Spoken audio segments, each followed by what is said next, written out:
प्रियो, परमेश्वर कब एक व्यक्ति का प्रार्थना को नहीं सुनता है? परमेश्वर के वचन में लिखा है कि यदि तुम मुझ में बने रहो और मेरा वचन तुम में बना रहे तो तुम जो चाहो मांगो तुम्हारे लिए हो जाएगा। परमेश्वर के वचन को जब हम पढ़ते नहीं, जब हम परमेश्वर के वचन को अपने जीवन में काम करने के लिए नहीं देते हैं, या जब हम परमेश्वर के वचन के विमुख चलते हैं या उसके विरुद्ध में जब हम काम करते हैं, जब हम परमेश्वर के वचन का सच्चाई को ग्रहण नहीं करते हैं, स्वीकार नहीं करते हैं, जब हम उसके वचन को तुच्छ जानते हैं, जब हम परमेश्वर के वचन को तिरस्कार करते हैं, तब परमेश्वर हमारे प्रार्थना को नहीं सुनता है। परमेश्वर के वचन का अनाज्ञाकारी जो व्यक्ति होते हैं, परमेश्वर उनके प्रार्थना को नहीं सुनता, परमेश्वर उनके प्रार्थनाओं का जवाब नहीं देता। दूसरा, अविश्वास। हमारे अंदर में विश्वास होना चाहिए कि जिस परमेश्वर के सम्मुख हम बैठे हैं, जिससे हम प्रार्थना कर रहे हैं, वह परमेश्वर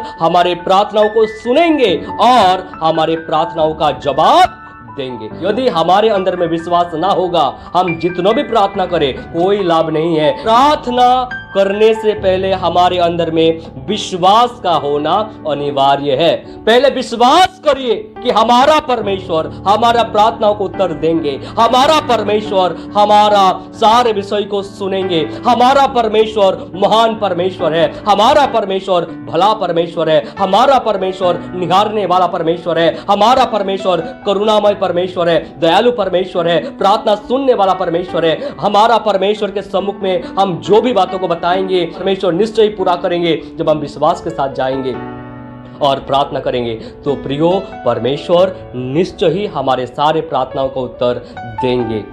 हालेलुया। उसके बाद स्वार्थ।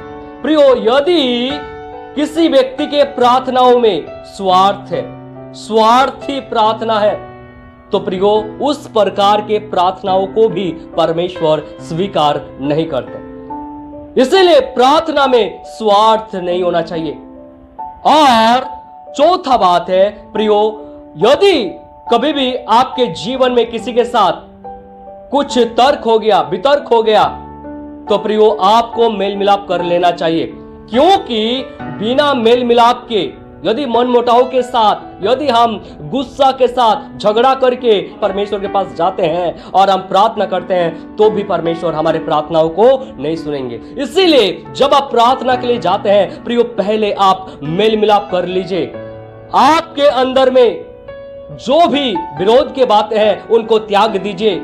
मेल मिलाप करके प्रेम के साथ प्रियो परमेश्वर के सम्मुख में जाइए। यदि हम मेल मिलाप नहीं करते हैं तो हमारे जीवन में पाप बना रहता है। और पांचवा, घमंड। प्रियो, यदि किसी व्यक्ति के जीवन में घमंड है, यदि कोई व्यक्ति अहंकारी है, घमंड करने वाला है, तो प्रियो उसका भी प्रार्थना परमेश्वर नहीं सुनेंगे। सो घमंड भी नहीं होना चाहिए। प्रियो, घमंडी व्यक्ति को परमेश्वर कभी भी पसंद नहीं करता और ना ही घमंडी व्यक्ति का प्रार्थनाओं को परमेश्वर स्वीकार करता है। परमेश्वर नम्र दीन व्यक्तियों का प्रार्थना को स्वीकार करते हैं। परमेश्वर नम्र व्यक्ति को, दीन व्यक्ति को पसंद करते हैं, उनके प्रार्थनाओं का उत्तर परमेश्वर देते हैं। इसीलिए यदि किसी व्यक्ति के अंदर में घमंड है, यदि कोई व्यक्ति घमंडी है, घमंड करता है, घमंड से भरी हुई है, तो प्रियो उस व्यक्ति का प्रार्थना को भी परमेश्वर कभी भी स्वीकार नहीं करेंगे। और उसके बाद आखिरी में गुप्त पाप। यस, गुप्त पाप भी प्रार्थनाओं का उत्तर को पाने में रुकावट डालती है।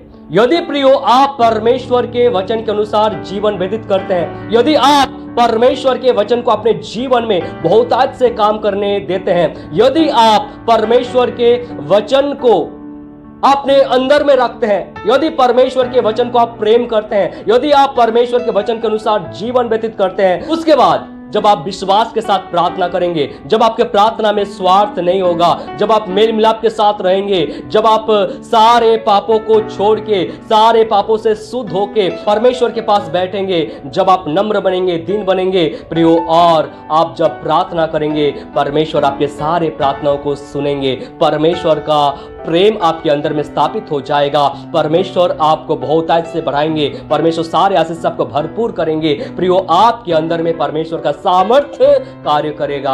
आप सामर्थ्य बन जाएंगे, आप परमेश्वर का प्रिय बन जाएंगे।